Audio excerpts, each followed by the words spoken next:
Hey, Corky here. I'm here in Hamilton, Alabama, and I'm going to do one of my first mandolin instructional videos. I hope that it's helpful to somebody. I'm not a great mandolin player, but I do play a lot, and the sound of a mandolin is so different than a guitar that it provides a really cool sound in either a duo or more acoustic.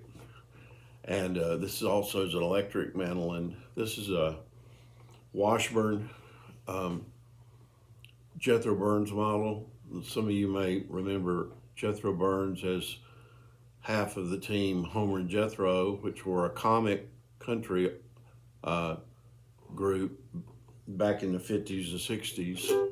And Jethro Burns continued on. Was known to be a great jazz mandolinist.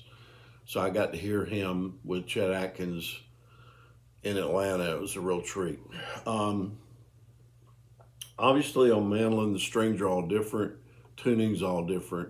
So I'm just going to be in the key of G for this first one, talking about blues mandolin, okay? Now, if you look at the old black and white photos of the old blues men and the old blues groups in Mississippi, Memphis, Chicago, and so forth, you will often see a mandolin in the group. So there is a history of the mandolin in blues. There's also an ongoing tradition of blues within bluegrass. A bluegrass group that would often do one or two songs that were blues songs. And of course, the blues on bluegrass would be a little bit different than the blues played, with a guitar in the classic blues tradition. So just go over a few chords first. G, the strings on a mandolin are G, D, A, and E, so they're exactly opposite the top four strings of a guitar. And the inverting of those notes is one of the things that makes the beautiful sound between the guitar and the mandolin. But a G chord is basically this. This is what they teach you. The high E on the third fret, the A string on the second,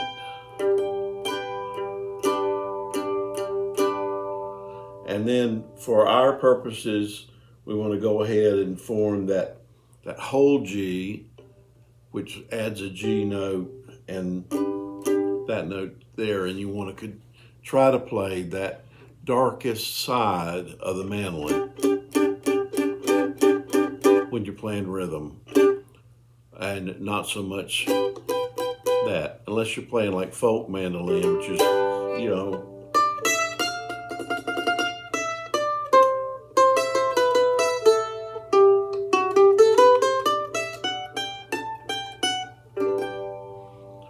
Watching the River Run by Loggins of Messina. So it can be used in a folk way and tend to use more open chords. In bluegrass, especially when you're chopping,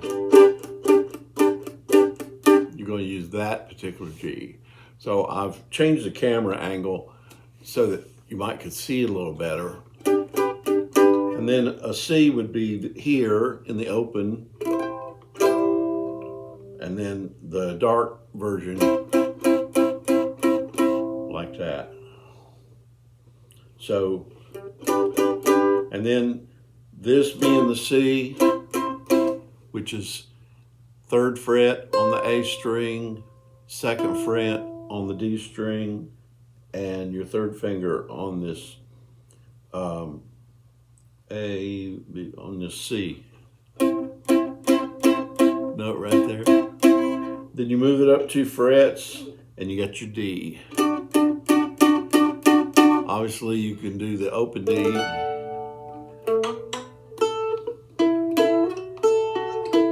like that. But we're going to do blues today in G, which is going to involve this chord, this chord for the rhythm, and this chord for the 1, 4, and 5.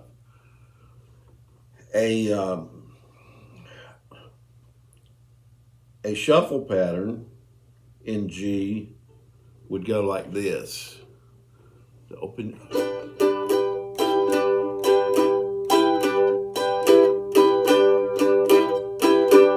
So it's that open G right there, and then it's hammering on that D to E note, that open D to E note.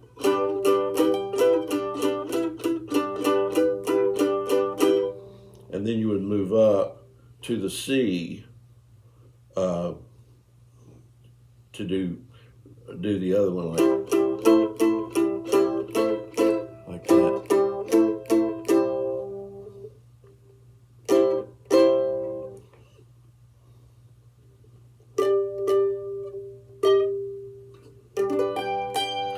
A turnaround in blues in G would be this right here.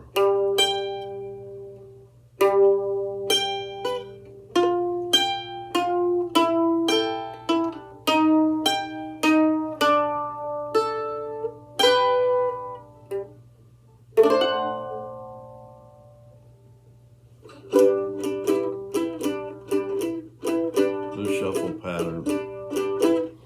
And the turnaround is you're hitting that F note.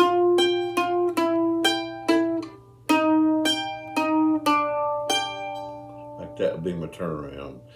Now, as far as playing lead in blues, a closed position in G would start here. Go to the D note.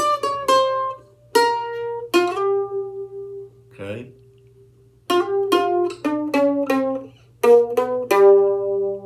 So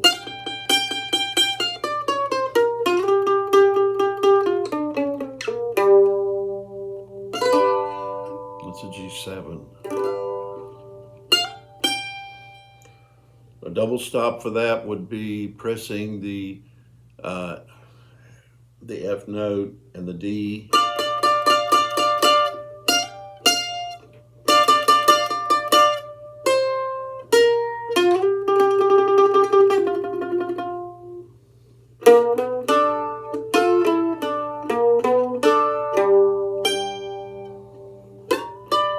There's the double stop right there. Could do a turnaround like that. So I'm doing basically a double stop, which hits a D note and the B note.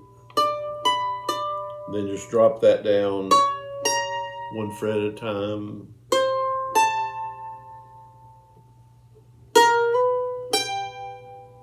And I'm pulling my third on there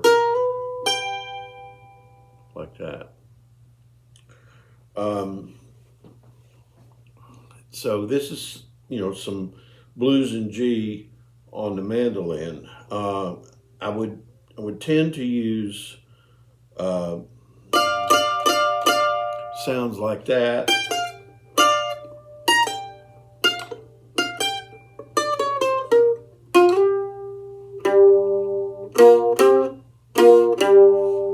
I would also use that.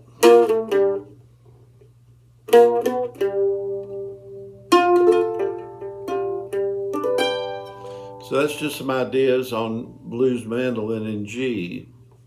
I gave you a couple of turnarounds, and then I gave you what the chords would be, and then one blues scale right here.